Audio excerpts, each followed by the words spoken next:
Good afternoon, everybody. I feel so official with the microphone.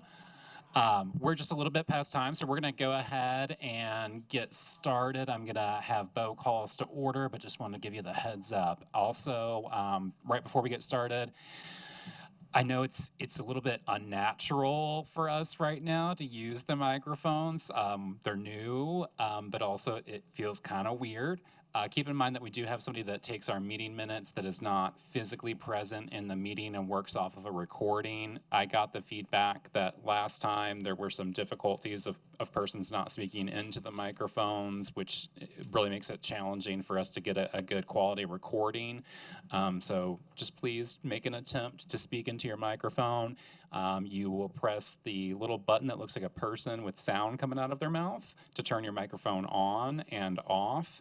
When you're not speaking, I would ask that you turn it off, since there's only an ability for so many of those to be active at a time. And then volume control is going to be on the right-hand side. And if you don't hear the sound coming out over the speaker, you may want to press down on the base of your microphone to make sure it's connected to the base machine. All yours, Bo. Okay, I learned how to do it. I'm Bo Revlett. I'm the chair of this committee, and I am on the HPI board, and we'll start with just introductions. We'll go around the little square first, and then we'll go this way. So, Councilmember Plowman, you want to start? Oh, yes. Hello, I'm Kathy Plowman. I'm the 12th District Council member. I'm Bruce Davis, member of the HPI board. I'm Janice James, member of the HPI board. I'm T.C. Johnson. I'm a member of the board. My name is Marissa Webb, and I'm in the Office of Homelessness Prevention and Intervention. My housekeeping is please make sure that you signed in over by the doors. Thank you. I am Jeff Herron, manager of LFUCG's Office of Homelessness Prevention and Intervention.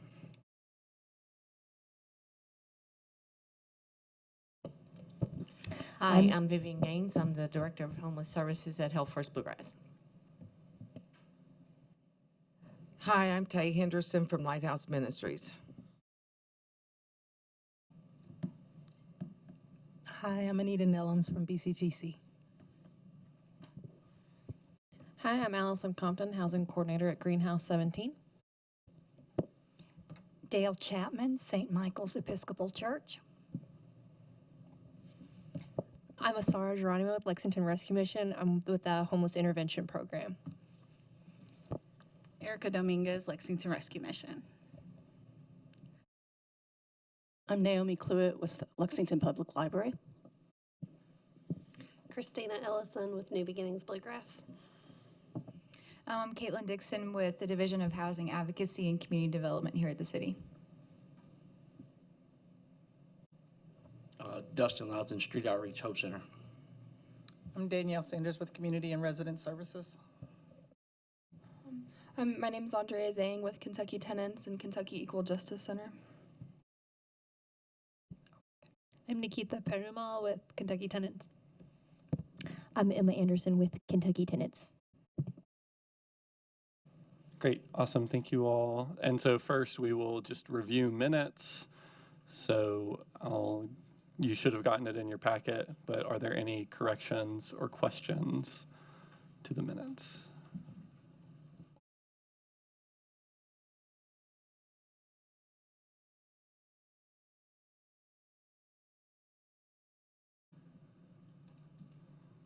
And if there are none, can I get a motion for approval? Second. Great. All in favor, signify by saying aye or raising your hand. All opposed? Great. Okay, so next we will move into new business. So Jeff will start us off with program standards review calendar. All right, so we've previously discussed that we would like to put together some kind of a review calendar for the program standards documents that we have. For those that might be unfamiliar, those documents are not necessarily intended to be full compliance to your funding source, but rather to create some consistency across different program component types. For example, within rapid rehousing, how do we ensure that there's going to be kind of some base standard that an individual participant going through that program can anticipate what that service package looks like. And so we use those documents to help make sure that we're all kind of on the same page in terms of how we operate and how we assist persons, what the expectations are for staff and for participants. And now that we have developed those in each key area, we want to make sure that there are opportunities that we come back to those documents, look at them periodically to identify any changes that are needed, but also to do things like verify that we're actually following those documents in practice and that they don't just exist in paper or in policy. So I did include in the packet a proposed schedule for us to get together and do some reviews, kind of talk through the thought process of the proposed dates here. So we recognize that the continuum comes with a lot of meetings, and trying to make that something that is easy for the providers that would be within each group to participate. We looked at the months that we would have board meetings so that we are not competing with 3 committee meetings throughout a calendar month. And so these would be placed, in most cases, about 2 weeks out from our standard board meeting. So I'm proposing that we would start with rapid rehousing as our first developed document and revisit that potentially on September 27th. Then we would look at permanent supportive housing on November 29th. We're gonna look at going ahead and skipping January, since we would have things like the point in time count that keep us very busy in January, and do the next round street outreach in March. And then we would do emergency shelter in May. That would then also mean that we would have no review going on in July, which would coincide with a lot of vacations and other things that take us away from meetings. At this time, this office is prepared for your input as to how we would like to facilitate those meetings, whether in person or virtually. We feel that for these documents, we often get a better discussion meeting in person. So that would be our preference, but we are open to input. And I haven't set the time yet. Our thought process was going to be to recommend the 1:30 time that most of our meetings would fall. I am going to ultimately look for a vote to approve a schedule, but I want to open it up to discussion first in terms of if this is too meeting heavy, if it is conducive to the providers that would be impacted, and any suggestions around platform and time, and if we need to change any of these dates.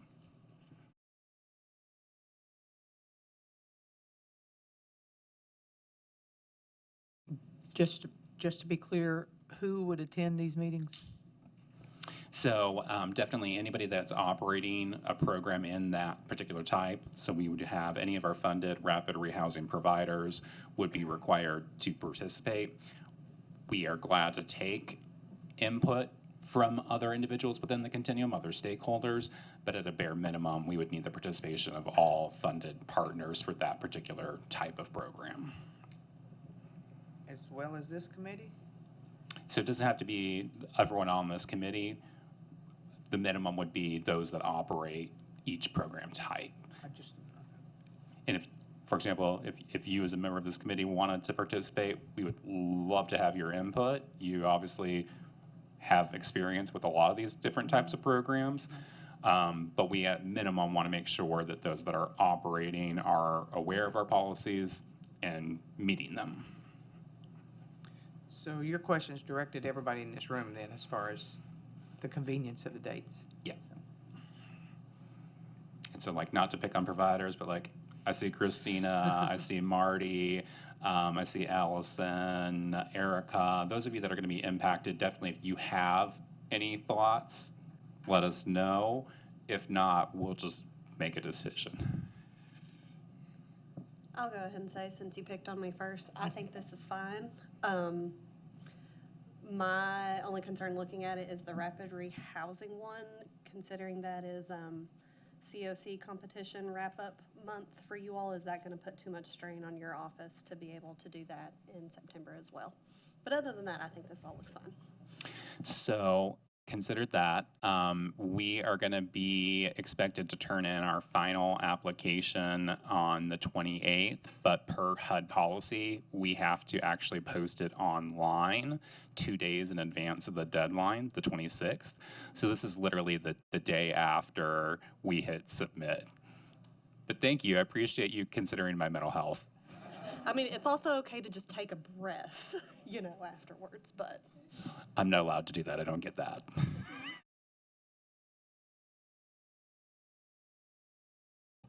All right, so any other input? If not, our preference is going to be in person, and we would be looking at 1:30, and I'll carve out a meeting space as soon as I wanted to make sure we agreed on the dates and the times before I book spaces. And if anybody has a space that they would want to invite us to that does not involve parking downtown, that's definitely an option as well. All right. Would I be able to get a motion then to approve the calendar? And at this time, we'll say 1:30 in person on the dates listed. I'll make a motion to approve the proposed calendar dates and time at 1:30. Thank you. I'll second Janice's motion. Thank you. Any additional discussion? I didn't think so. Motion passes. Thank you. Okay, thank you, Jeff. So the next thing on the agenda is an update on source of income discrimination ban. So this is something that is currently before Urban County Council, and we last November, on November 30th, the Continuum of Care sent a letter to Urban County Council supporting a ban on source of income. For context, for people who are unfamiliar with the discussion, this would be a city ordinance that would make it so that landlords are not allowed to reject an applicant just because they use a voucher or some other legal form of income. And this, one of the places that this came from was that last year, especially during PPE meetings, a lot of service providers consistently said that we have vouchers, but landlords aren't taking them, and we're really having trouble getting clients housed because of that, and that this would be a policy that could really support that. And so this is something that has been referred to committee by District 10 Councilmember Dave Savigny. It is currently, as I understand, on the agenda for the Social Services and Public Safety Committee of Council on October 10th. And during that committee meeting, they'll have initial discussion on this. I know that Commissioner Lanter is planning to present and offer, a case in support, as I understand it. And I think that Art Crosby from Lexington Fair Housing Council is also planning to speak to council.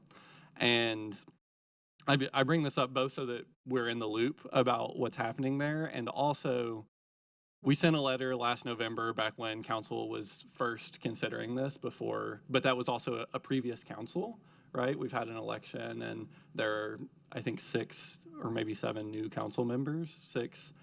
And so I think it would be helpful, especially now that it's coming up for consideration again for the continuum, to somehow reiterate, why this matters to homeless service providers. And so wanted to bring this to the committee to see if folks had ideas about ways we should do that, or things that, we could see this committee or the Continuum of Care doing by October 10 in order to, communicate what the continuum's position on this is. So opening the floor for thoughts or questions.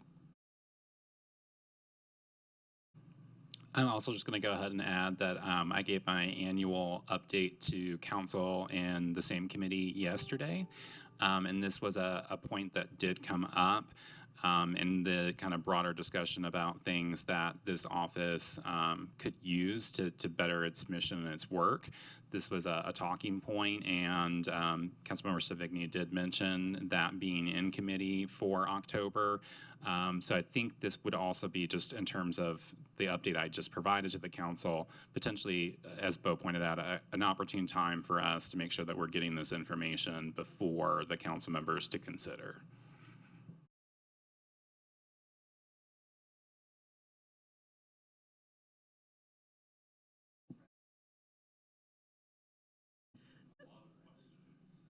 So Bo, do you think like the COC should do another letter to council like we did last year, or what is your kind of recommendation? Yeah, well, some of the things I've thought about, it might be helpful to send another letter. I think especially the letter we sent last year was pretty data heavy. And I wonder if providers could have some stories from, you know, clients who have struggled to be housed because of it that we could include in a letter. I also wonder if two other things that I've thought about that I'd be interested in feedback is, one, if individual agencies would be willing to also reach out in addition to on behalf of the continuum, but just the more different, you know, perspectives they hear, the better. And I wonder if, like, having an opportunity for council members to hear, you know, in person from service providers and potentially some clients of service providers about stories and struggles with this, so that, you know, it's not just mediated through a letter or just mediated through, you know, secondhand. I wonder if people would be willing and interested in that. I think, I can't speak for all the council members, but I think it would hear the story, you know, because we'll get up and we'll listen to the stories about the folks, the ones that come in. But I think from the providers, it's a different perspective, and I think it a lot of credibility too. I mean, that's something that I know myself and maybe some other people in my agency would be willing to do, because that's a huge hurdle that we've faced over the last year or two. We've had clients who have had a housing voucher and have had to just give it up because they couldn't find anywhere to accept it. So New Beginnings would be interested in that.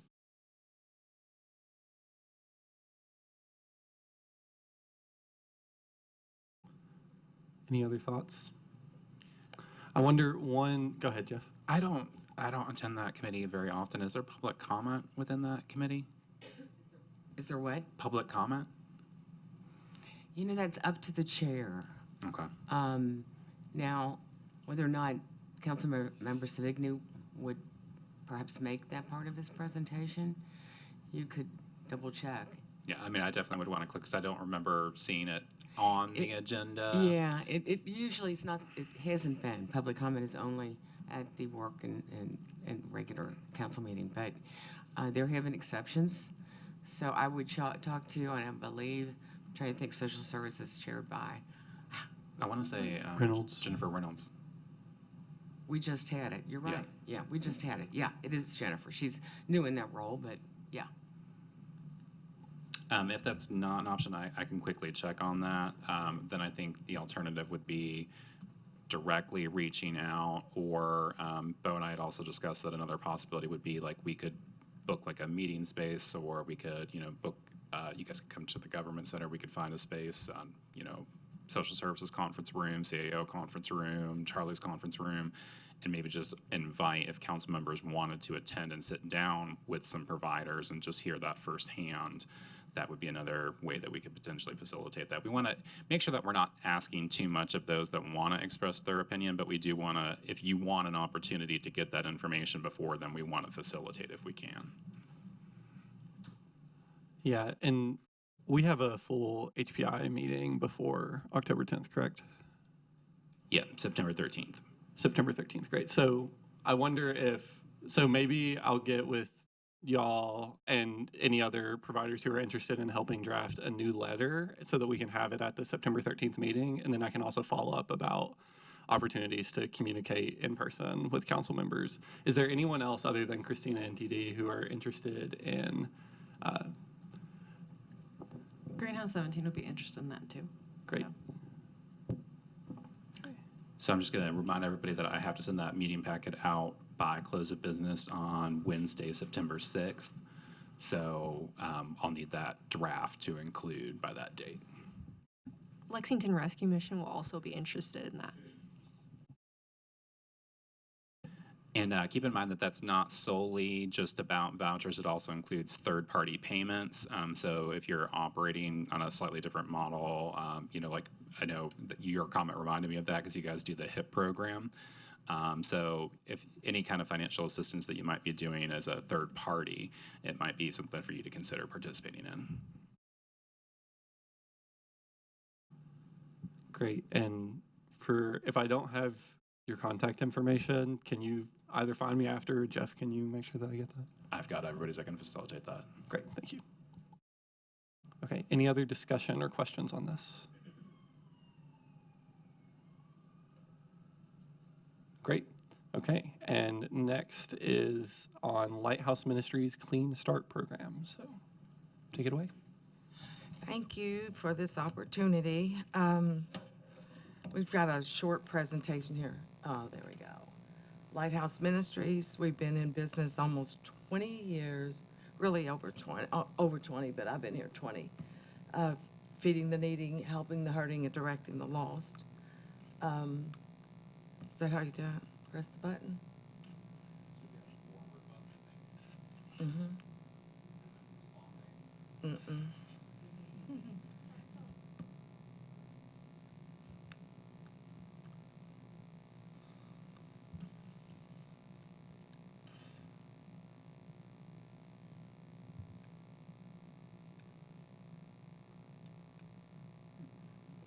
See, I knew it wasn't me.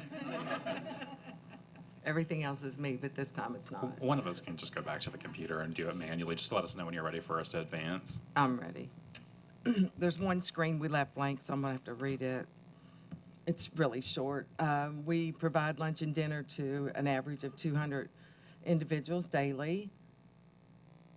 Other services are Michael's Feet, which is a shoe ministry we started in 2013. We get shoes from John's Run Walk Shop, and the Lexington Rescue Mission has blessed us with a bunch of shoes too. Rachel House, which is a transition house for women coming out of a drug and alcohol treatment program. Self-care is toiletry items, and Clean Start is our newest program, which is the shower ministry we just started. Clean Start is to empower those experiencing homelessness to reach self-sustainability. There it is on there. So the overview of Clean Start is to basically a shower and a place for, it's a private shower and a place for personal hygiene, can help those experiencing homelessness feel like themselves again, can restore dignity, renew confidence, and empower them to engage with their communities and seek the services and care they deserve. And that has been amazing. Everybody that's been up there has just, I mean, it's brought tears to their eyes. So what we want to be, our goal is to become a one-stop shop for those experiencing homelessness with access to community resources and personal hygiene. So the second floor has been converted into 2 private personal hygiene spaces, office space for community resources, a small kitchen area for group meetings and snacks, and we have an area for medical services. This is one of our showers, and they're really big too. That doesn't do it justice. Everybody goes in there and it's like, wow, it's big. I'm like, yeah, but it's wheelchair accessible too. This is the medical space. We had a podiatrist that donated this chair. That's a 300-pound chair that my fiance and another guy got up them steep stairs, praise God. That's just one of the areas, and that can end up being another office space too. The kitchen, for volunteers and staff when they're there. Because we have a commercial kitchen, so you can't go down there and fix yourself a bologna sandwich. It's a commercial kitchen, so we made a little kitchen, and everything up there is all the appliances were purchased with a grant. So our community resources, we do have some partnerships already, but because we haven't signed our MOUs, we didn't want to stick everybody's name out there yet. But we're going to do medical. I definitely want podiatry. A haircut started today. Veteran resources, case management, housing assistant, and definitely mental health. In the last 13 days, when we opened, we've given, I think after today, probably about 90 showers. And I know at the beginning, New Vista definitely with their overflow was sending them to us. I don't think they're doing that anymore. And we need clothes. So we've been going through, I don't think New Vista does clothes, or they don't have a lot. So we really have been through a lot of clothes. So looky, and we just got our chairlift put in yesterday. So there I am taking the first ride. Yeah, that's a blessing too. We needed a chairlift. So, praise God. 190 Spruce Street, side door donations. Yeah, yeah. So first of all, I just want to congratulate you because I know you worked really long and hard to make that come true. We think it's a great addition. We do, obviously get requests for shower services, and I know New Vista has a lot of persons that show up there, and sometimes it's long wait times. Folks that, for example, might have a serious mental illness that's hard to wait and be around a lot of people, and so I just think that it's great to continue to expand in this area. I was going to share that you actually provide a change of clothes if people need it. And so when you say you need clothes, that's what we're aiming for.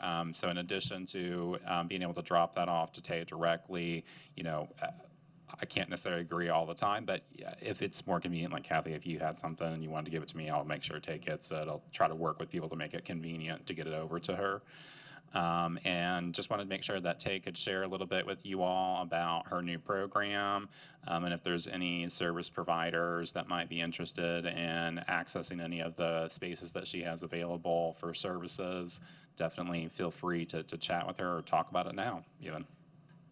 We have our own phone number assigned to that too. So if you need a phone number, I could give it to you. How we're doing just real quick, we're doing right now from 9 to 11. We have 2 showers, 30 minutes apart, but people are normally getting in there and getting out. We are doing walk-ins right now. We're making it work.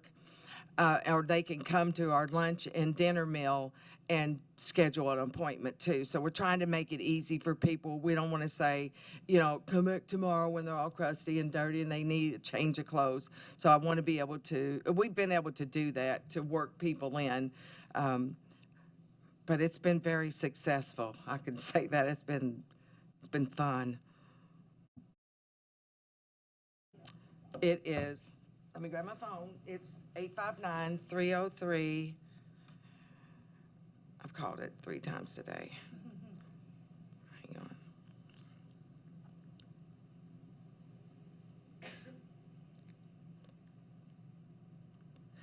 (859-303-7014).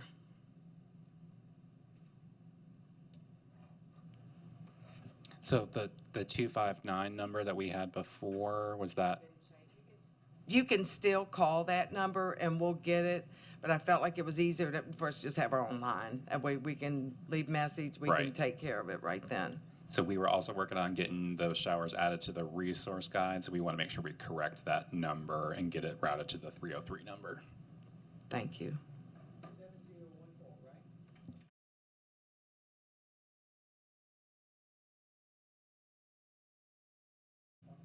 There's a lot of mental illness out there, and if anything breaks my heart more than anything is that, and we just dealt with one today. She finally, I'm telling you, if I can help 2 of those a year, I could lay down and die and be happy, seriously, so, yeah.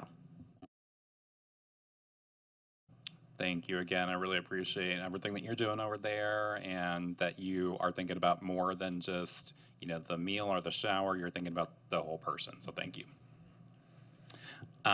We have another request to be on the agenda that I didn't have before this packet went out. But TC Johnson is a board member with us, and she is the McKinney-Vento liaison for Fayette County Public Schools. Obviously, the school year just started, and she's already been a very busy lady, so she wanted to request a couple minutes of our time today.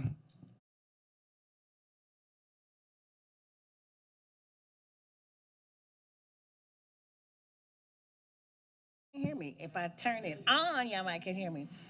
Glad to be here. I am the program manager for McKinney-Vento for Fayette County Public Schools, which actually takes care of our homeless students. And I have to say, on day 5, it has truly, truly been an interesting, very busy, and overwhelming school year. So I am going to pull up so I can give you all some data. My computer here. I'm working on getting your PowerPoint. Okay. I'm trying to find it as well.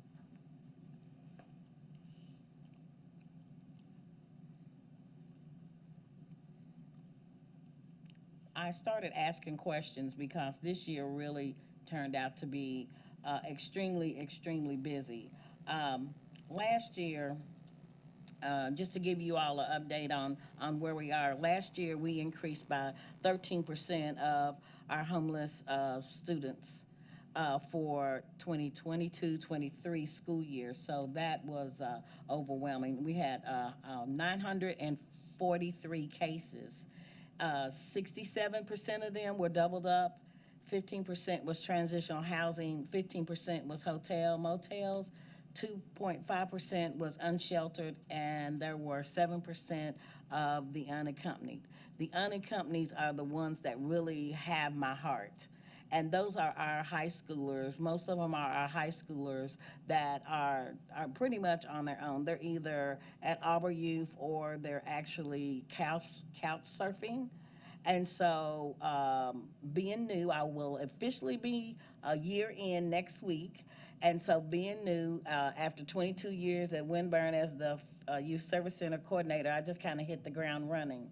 And so I realized the one group that we really need to reach out for is our high schoolers, because once they leave us, if we have not tracked them, and that's what I found out, we were not tracking them to make sure that they have a pathway, whether it's the workforce, or whether they want to go to college, or even get a certification in a trade or something. So those are pretty much a target that I have. But our overall goal, particularly this year, after I told them I am an attorney without the bar exam, y'all, and I am a compliance officer to make sure that Fayette County stays within the federal law, that we are doing what we're supposed to do to ensure that our students actually get the same equal education that all the other students get. So last year, what I realized that a lot of our counselors, mental health specialists, people in our schools did not know who those students were, so that they could actually provide extra support.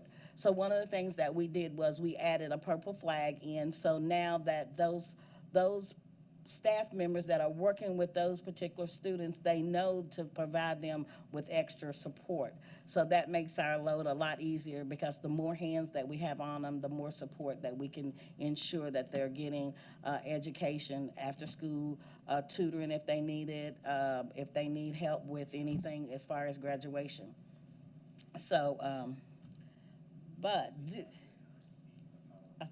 okay, that's okay. I'm just going to go off my numbers particularly. I printed out the report today before I came, and we currently have since August the 16th, 251 McKinney-Vento students, and I'll probably have 10 or 15 by the time I get back to the office today. And so our biggest challenge has been we've had so many at at the start of the school year that transportation is totally overwhelmed. We have about 130 requests for transportation. And so we were able to buy 2 actually vans last year.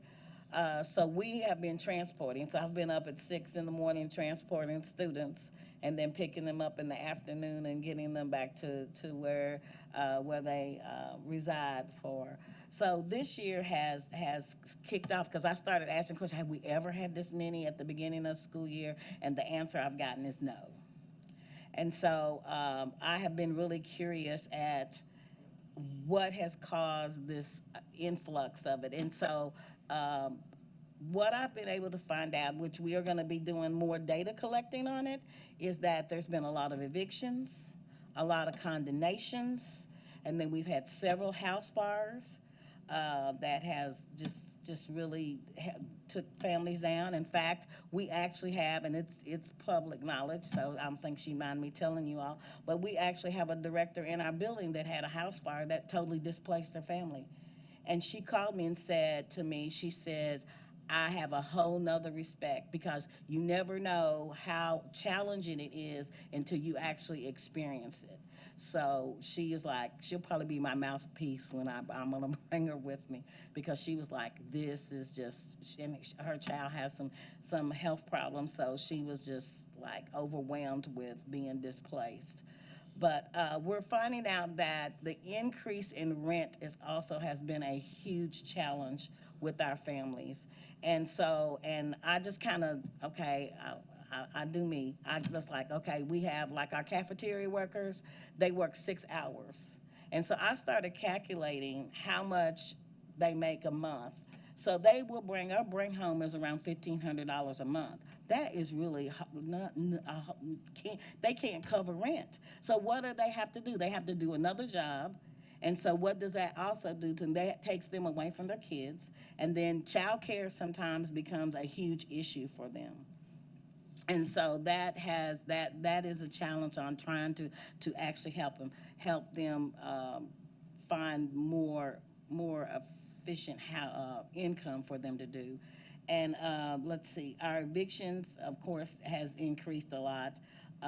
We have several students now, if I'm not mistaken. We've increased at Greenhouse 17. We have more students at Arbor Youth that we're trying to actually reach out and make sure that they have the support that they need. Property condemnations. I know at one point I got the call from Jeff and it was like a whole entire apartment complex that was 25 families that was totally displaced. And so that was like an overwhelming for our office. And it was like, oh my goodness, how do we, make sure that these students are getting the services that they need. So that's huge. And so we have hit the ground off running this year on trying to make sure that those students are placed and that we're able to track them and actually keep up with them. Some programs this is something that I'm gonna throw out there. Jeff, I need some guidance on this, but when evictions are giving out and it affects families, so is there a way that we can come up with a program to expunge if they do a certain amount of classes that we could do an eviction expungement? Because families, right now, I have a family that's living on a car lot. I have 2 families that are out in the horse park. They're navigating, they're bringing their kids to friends for them to get to school. And so it's just kind of like, and I know one family in particular has really had a challenge with housing for the last 2 years. And she's so frustrated because she has an eviction on her record, and that has just, it stopped her from everything. We've paid application fees, multiple application fees, and she gets turned down because she has that on her record. So how can we actually help our families navigate through that system, especially when it involves children? My heartbreaking story this morning is that we have unaccompanied, not youth, but children. And so we're working with all the agencies to try to help with placement on these, working with those children. some things that we have actually started since I came on board was we started Bed in a Bag, and that is a program, of course, federal government, which will not allow us to buy bedding, beds, or anything. So we've had to come up with some type of outlet for our kids because sleep is important. If they don't have a good night's sleep, then they're coming to school and they're sleeping and they're not getting an adequate education. Last year we had 2 elementary kids that ended up in the hospital with pneumonia for sleeping on cold floors because that's the only option that they had.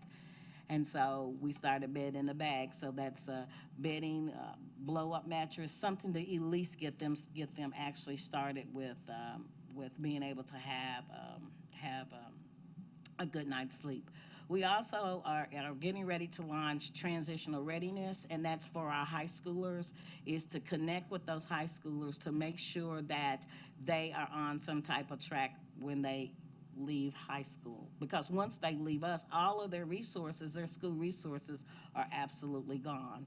And so if we don't make sure that those students are on a good track, they're going to be our next homeless, they're going to be our next drug addicts, they're going to be our next students that are in gangs and being trafficked. So we've got to make sure that we put our hands on those students and that they have some type of track leaving out of high school.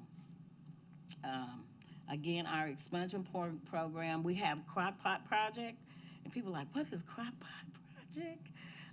So we have a couple of churches that collects crock pots for us, and we have like a list of things for our families that live in a hotel, because we want them to not spend their money on fast food trying to feed their kids, and we give them crock pots and we give them $100 food card for them to go buy food and be able to use that crock pot while they're in the hotel.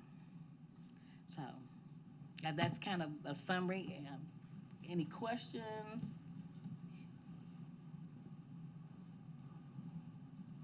I'll just give one quick comment that there's a group primarily out of Louisville, but working on trying to get the state legislature to pass an eviction expungement bill. The Coalition for the Homeless in Louisville has been working a lot on that. Yeah. So I was going to share similarly, this would be something that would be more of like a lobbying advocacy piece for this group to take a look at. Bo's correct, the Louisville Coalition had done some work to try to get support for that. There's a Democratic representative in Louisville who's introduced a proposal twice. In 22 and again this year, and unfortunately neither of those bills or proposals advanced. So what we probably need to do is work on trying to make sure that another proposal is put forward and then aggressively pursue support for that, kind of similar to some of the things that we did around House Bill 21. This office would be glad to support that by doing things like building social media toolkits that agencies and individuals can use, doing things like trying to gather information about elected officials and making sure that you know how to contact your representatives. I think that's a great ideal, because just since our initial conversation and doing a little bit of preliminary research, in our state, it pretty much is going to stay with you forever unless there is some change. I mean, there's some things that we can actually put in place. I would definitely be willing to help with that legislating. As the president of the Frisky, that was one of my roles, was advocation. So being able to go down and talk to some of the legislators. In fact, we have one of them that's in our building. You know, something that we could also revisit, we've had previous conversations about things like landlord mitigation funds, and in the past that didn't really gain a lot of traction, and that was more so around things like damages that tenants might potentially cause and trying to incentivize participation in housing programs. Another strategy here, until there would be some kind of larger legislative change, would be for us to consider if it might be possible to do some kind of program that maybe offered something like a double security deposit or some kind of financial incentive to a landlord to accept that individual. And then if it, for some reason, did not work out, then maybe they would be more comfortable with receiving that incentive and just kind of accepting that, okay, I still got my double security deposit, so my losses are somewhat mitigated. I'll participate in this program and work with people that have evictions on their record. And then potentially that could be a pathway to get some data about the success of that kind of intervention, to where we could continue to look at if it's something that we wanted to keep in operation and pursue additional funding for. Start. A question for you. Is there anything that's circulating in the community that has a community resource guide? One of the things we're trying to do as well is when our parents come in is to give them a survival kit that has lists of things in it that helps with, like the rights of McKinney-Vento, what a community resource guide to give them some direction, a list of our health clinics and those kinds of things so that they can.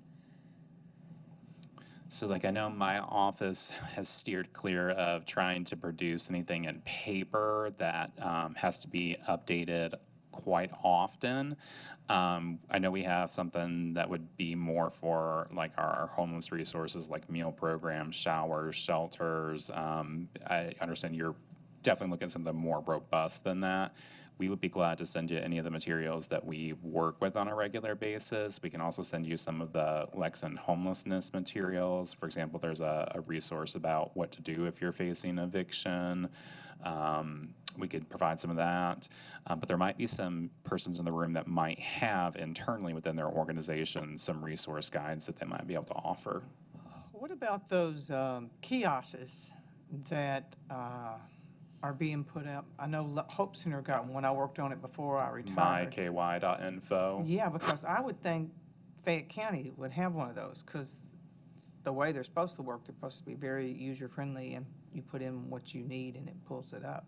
Do you know if they have I think any? the library has one. Yeah. We if you have want two set up at BCTC Yeah. in the Student Service Center on Newtown. And then there's one also at our Leestown campus in our nursing building. It'd be Building M. But the other thing is if they have a cell phone, it looks exactly the same on their cell phone. If they type in myky.info, it's the exact same as the kiosk. It's all the free resources in the state of Kentucky. Yeah, as long as the agency agreed to be submit. in it. Yeah, which is myky.info. And we list that on our resource cards as kind of a catch-all that will help people that maybe need something other than just emergency shelter, street outreach. We do have a relationship with one of the gentlemen that's responsible for that program. We're glad to try to facilitate any communication. But yeah, that's a resource that we tap into a lot. In general, we found the interface to be much easier to use and slightly better information than things like 211's website. 211, I think, does a great job over phone, but their website I find very perplexing and challenging. I do know that the one thing that we do have is ours is all in-house. So parents can actually go in there and they can put in with their requests for help, and it may be for the mental health specialist or the youth service center. So we do have that, but it's within in-house. So that would be good to maybe put that on our webpage. It's really, really, really user-friendly. Like it's female, male, age, food, like whatever you need. It's very user-friendly. You might just reach out to them, because they get people to sponsor the cost of them. I'm not sure. Fayette County probably could afford to have one, but you could have the internal resources and the external resources. So you could check into it anyway. Every little bit helps.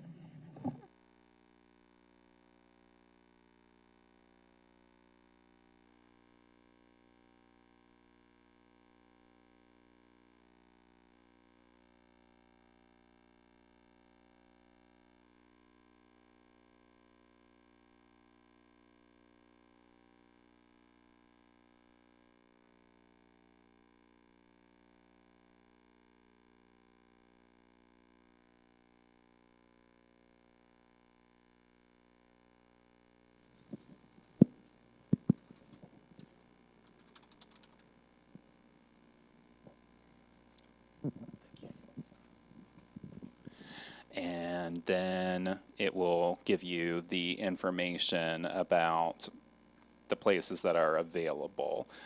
So there's still going to be some things like, obviously the Waypoint Center is not really an overnight shelter, but it would be a resource that could help direct you to overnight shelter. So still, with these kinds of things, there's going to be some hiccups, but it is very, very user friendly, as was pointed out.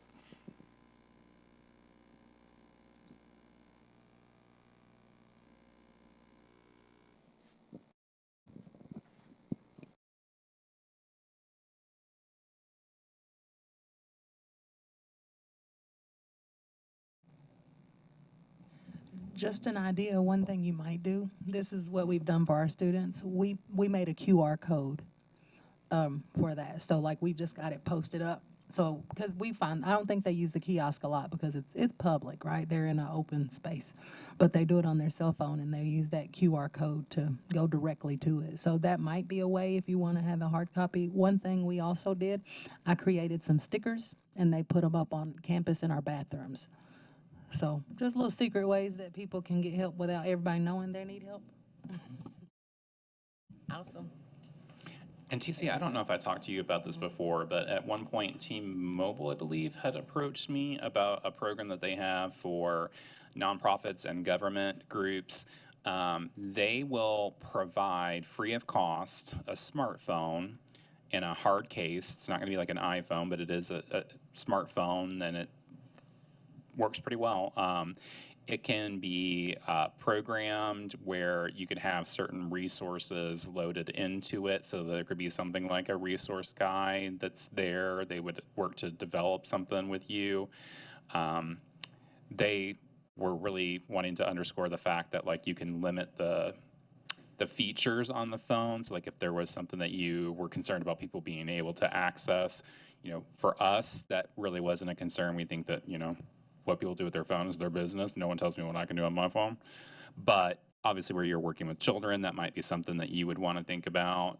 You can have a logo of your organization or something as the home screen. There's lots of different programming capabilities. The challenge that we had when they came to the continuum of care was there's still a cost for the phone service itself, which is around $40 a month. And they were hoping that I would have the funds to like roll that out to our entire system. And while it's a lovely, lovely idea, I don't have money for essential services and housing all the time right now. So definitely it wasn't a priority, but I continue to mention it to other groups. I don't know if any of your, for example, grant funding would have that kind of flexibility. They led me to believe that there were other schools that were doing this. But I think you and I had an initial conversation, and I'm pretty sure that wasn't a flexibility that you had with your funds. Because like we can't do it with the Continuum of Care program. They don't allow us to use program funds in that way. So we just have a lot of barriers. It would have to be something that I would fund with more flexible funds like local dollars. And we just don't have enough right now to do it at that scale. Yep. Any other comments or questions? Great. Okay, so next on the agenda is continuing business. First, we have an update on lived experience engagement for the Homelessness Prevention and Intervention Board.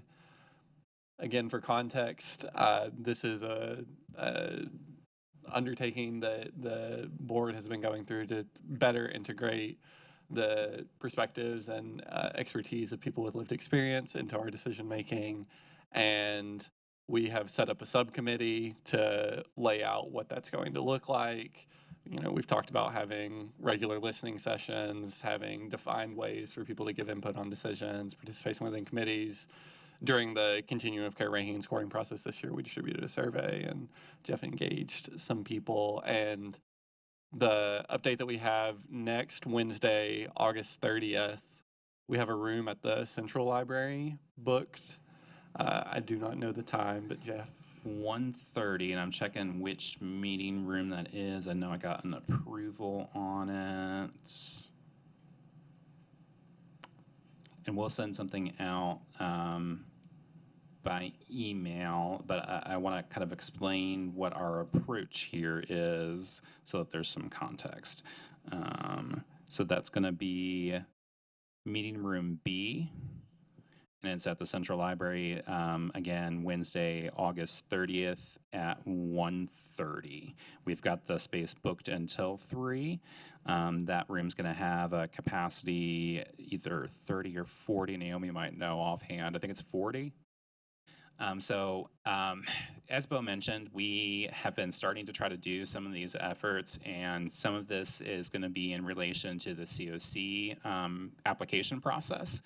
We were trying to make sure that our community was able to get this input and also to receive some points that come along with it in our application. And one of those was to get input on either development or revision of the scoring and ranking tool that we use to evaluate the applications that we receive. Since we didn't want to make it administratively burdensome to have the board approve a scoring tool and then come back to approve a revision and schedule lots of special meetings to make that happen, we tried to get that input on the front end. So we looked at things like some of the performance areas that were evaluated and took that kind of information and put it into a survey tool that we asked persons that either are currently or formerly homeless what in those areas would be the most important to them. So for example, are they more concerned about a program being able to quickly move persons into housing? Are they more concerned about making sure that people receive skills and assistance towards making sure that they don't return to homelessness? And we tried to take that information then and then use that to inform the weight that we placed on certain items within our scoring and ranking tool, so that it was factored in a way that if there's something that's more important to that population, we placed a greater emphasis within our scoring and ranking tool. So that was helpful. It did give us some information to work with, but we know that that's one particular thing that we were trying to do, and we want this to be something that leads to much more activities outside of just this application process each year. So what we're looking to do at this point is to work on recruiting some individuals that would like to participate in some of this work, hopefully ongoing. And we know that this is going to involve doing things in a way that makes this accessible for the persons we want to hear from and not necessarily what is convenient for us as providers. We had purchased some Walmart gift cards to use as incentives for completion of those surveys. We have some remaining, and we gave a $10 card for completion of the survey. Since we were looking for a little bit higher level of participation, we were thinking of giving 2 of those $10 cards, so approximately $20. To individuals if they wanted to participate in the meeting on the 30th and some discussion. We want to kind of share a little bit about what we did with that survey information, but then help get the input for how we structure these opportunities in the future. So for example, we did an initial meeting with providers a little over a month ago, and that's great. But we don't want to do things like set a meeting schedule to find out that maybe the dates or times aren't convenient for persons with lived experience to attend.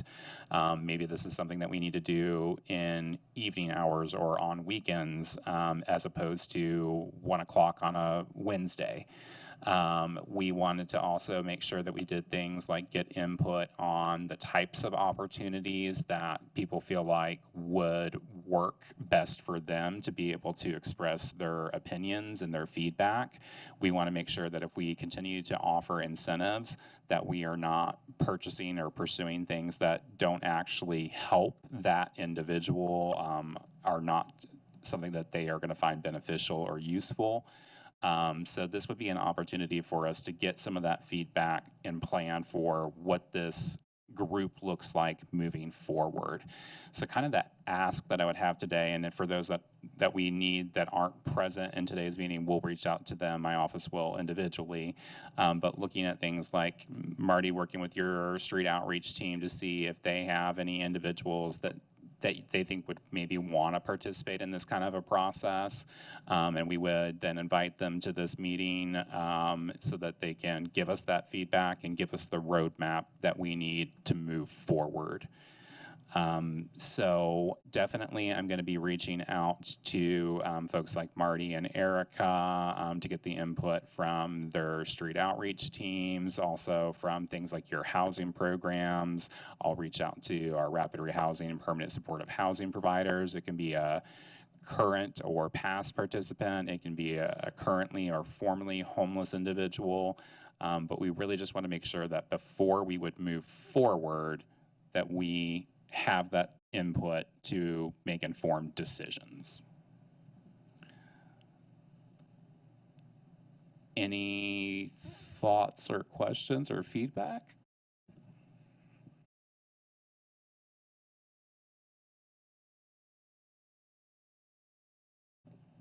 We are a really chatty group today. I have a question.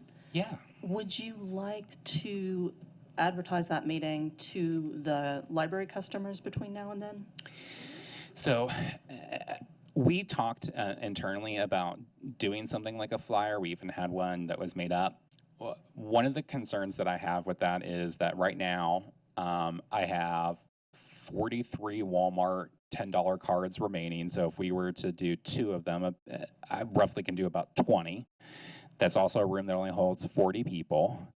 So I'm nervous about advertising an incentive that if I was to get overwhelmed and have 100 people and not have 100 gift cards, obviously that would be a little bit of a problem. But also, we want to make sure that the size of the group is still small enough that it doesn't overwhelm the space and that we are able to have a productive conversation. Having done any kind of things like focus groups in the past, when you get over a certain size, it becomes really challenging to facilitate that conversation and get any kind of meaningful feedback or input. So our thought was to first start out with this meeting to be more kind of targeted recruitment, and then use the information that we get to kind of structure future opportunities. I think eventually we are going to have things that we're going to want to advertise. I think this time around, we're going to use a little bit more word of mouth and recruitment so that we kind of structure this correctly, if that makes sense.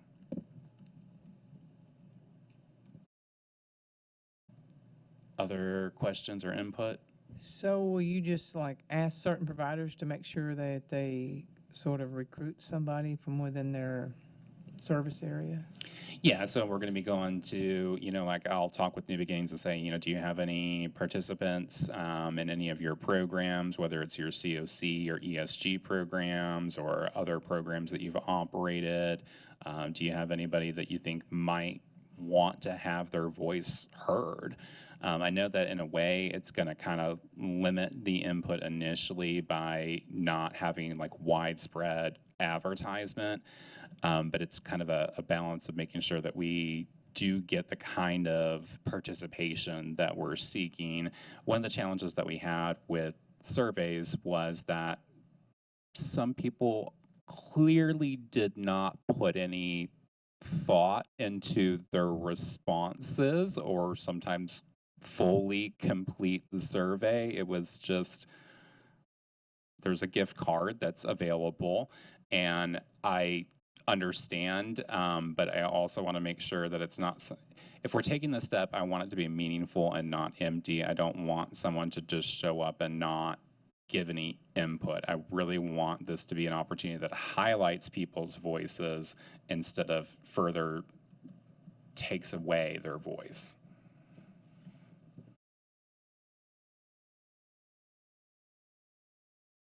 So it sounds like we'll just work offline with some of our providers on trying to do that recruitment and bring it together. Hopefully we'll get at least enough individuals with us on that date that we can get rolling.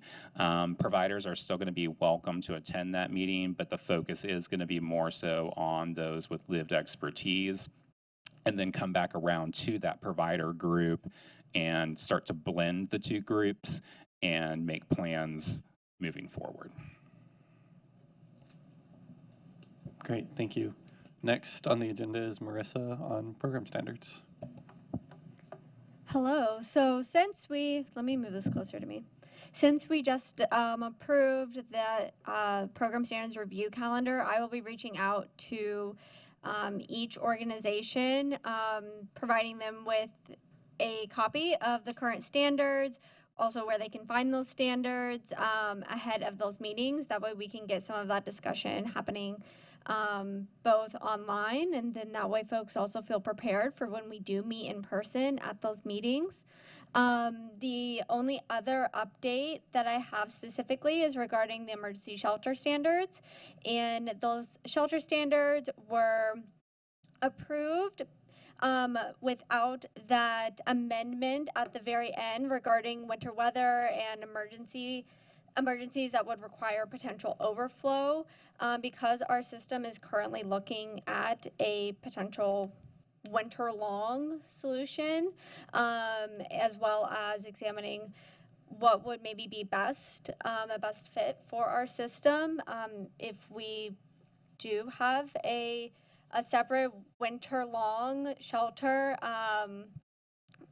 then perhaps that amendment would be moot, because it wouldn't be quite as applicable in the same way that we had originally envisioned when those standards were first drafted. So as such, we're going to keep it kind of as is. Once the winter weather plan comes to fruition and is enacted, then I think it would be wise to revisit and determine if that winter weather plan is a long-term solution, and if not, think about in connection with our standards how we can make sure that both are allowing folks to have dignity while residing in an emergency shelter, and also accommodating those shelters as well. Great, any comments or questions? Okay, Jeff is next on IDs for those experiencing homelessness. And I'm going to display on the screen. I didn't have a chance to do this with everything that I had on my plate in advance, so I did an updated report for us on the ID program. Just wanted to share some of that information with you all. So in the June meeting, we had done an update to let people know kind of where we were at with the funding that was proposed, and I'm going to try to make this a little bit bigger for you.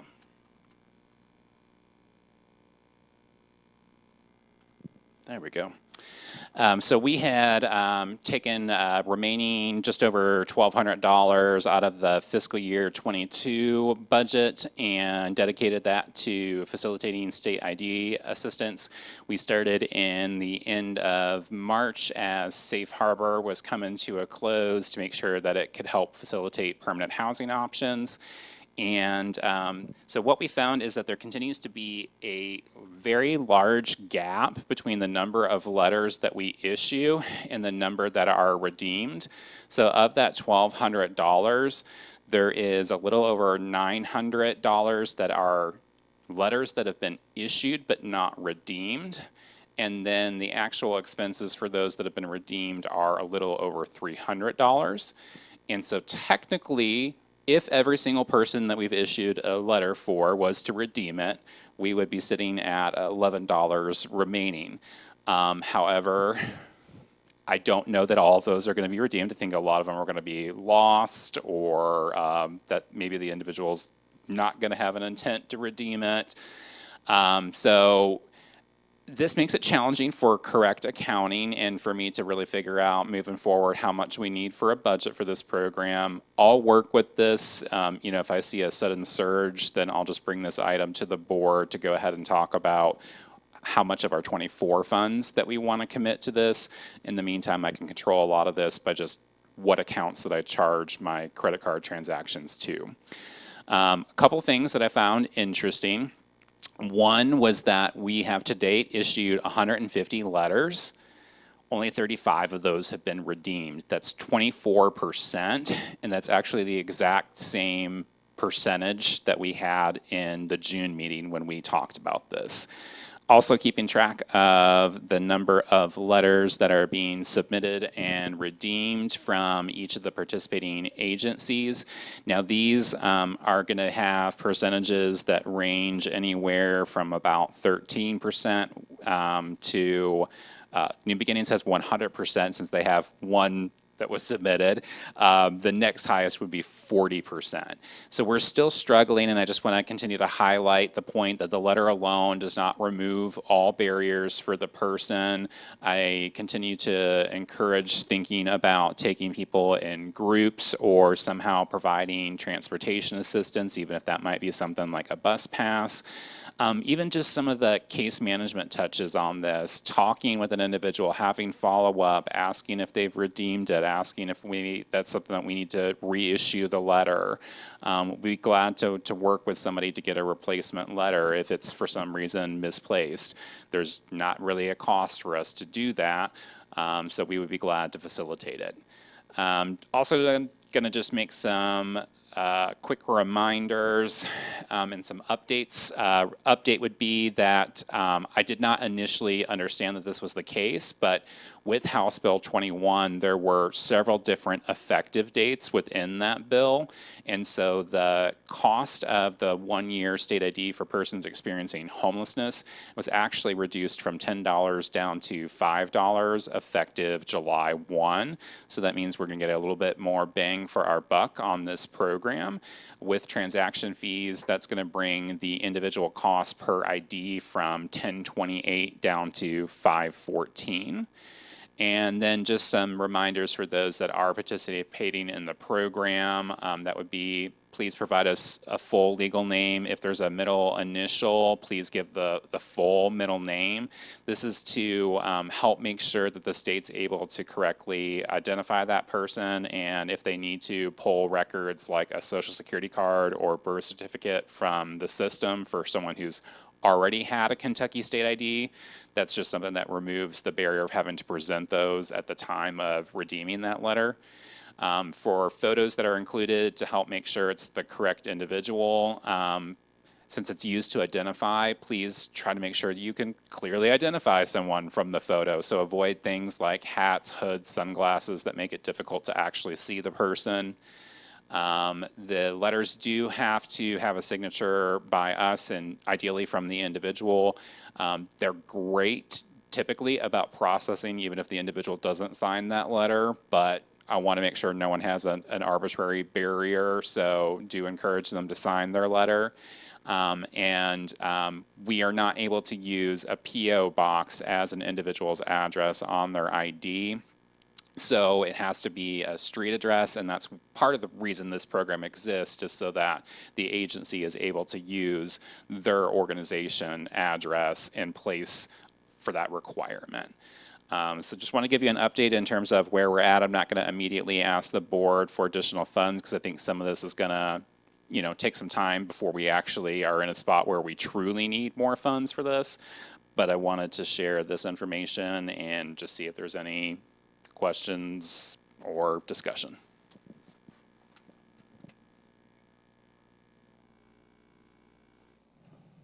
On the rate of redemption, I wonder, is the plan to continue to monitor that rate and then at some point just start issuing letters above and beyond what we have accounted for with the expectation that some of them will be renewed?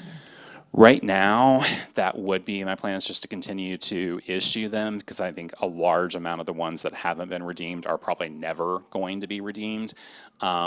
What I think that I'm going to also explore, though, is checking with the state to see if there's an ability for me to do something like place an expiration date on it and have them actually, work with us to enforce that. I don't want to make a barrier, but I also want to make sure that we're able to account for this in a way that's going to allow us to continue to operate efficiently. So I'm going to kind of explore what some of the potential options would be to remedy that. For the time being, I'm just going to keep issuing, and if I have to start changing the accounting from 22 to 24 on those reconciliations, then I'll just do that behind the scenes to keep it rolling.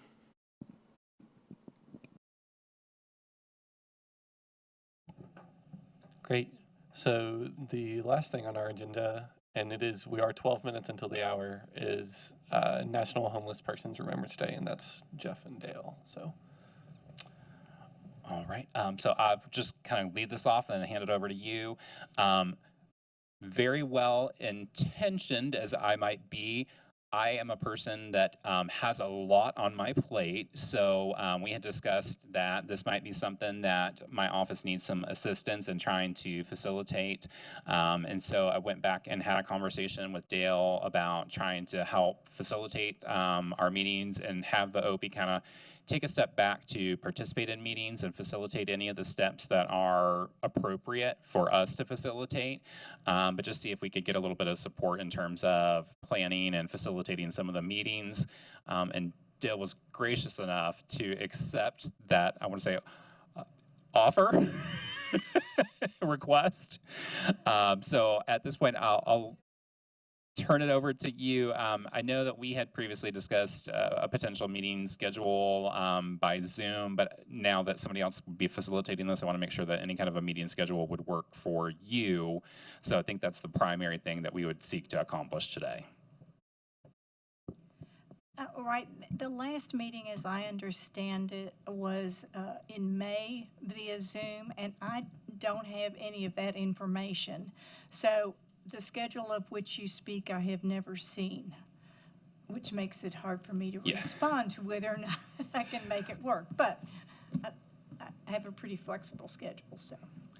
I don't think that I have those notes in front of me. I'll work to get them to you, but I'm pretty sure that we were looking at trying to keep it, if we went that route, pretty close to the original day and time that was proposed. To be honest, no one has come back to ask me or work towards movement on that. So I think if we needed to adjust, we could make a decision on without having that information in front of us.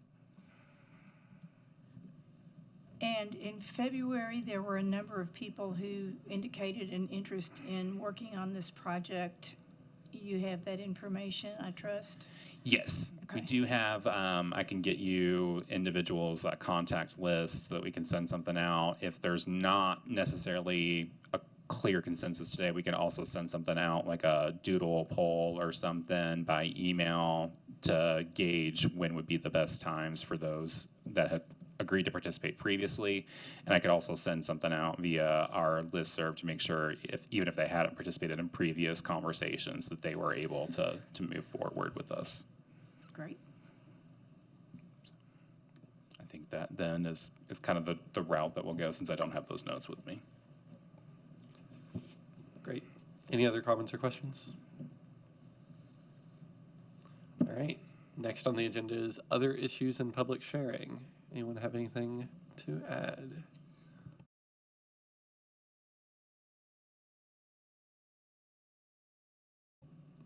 All right. And next meeting is October 25th at 1:30. It's going to be here. And can I get a motion to adjourn? Second. All right.